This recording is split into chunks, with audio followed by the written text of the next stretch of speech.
Hii ni TV Myahudi.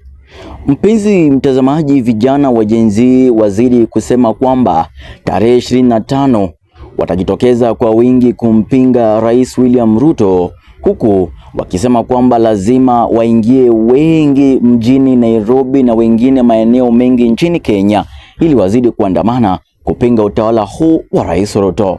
Wengi wakisema kwamba pia itakuwa ni siku ya muhimu kwao ya kuwakumbuka wale ambao walifariki kwa maandamano wakipigania nchi, wakipigania Wakenya. Viongozi wa upinzani kama vile Kalonzo Musyoka, aliyekuwa naibu wa rais Rigathi Gachagua, Eugene Wamalwa na vigogo wengine wa upinzani wanasema kwamba itakuwa ni siku ya muhimu, siku ambayo Wakenya wataweza kuomboleza wenzao waliofariki kwenye maandamano, ikiwa ni siku ambayo pia polisi waonekana kujipanga vilivyo kuingia maeneo mengi nchini Kenya. Sasa polisi wakisema kwamba watakuwa pale ndiposa maandamano hayo yasizidi na yasikuwe maandamano ya uharibifu wa mali. Collins Kebaso, TV Myahudi.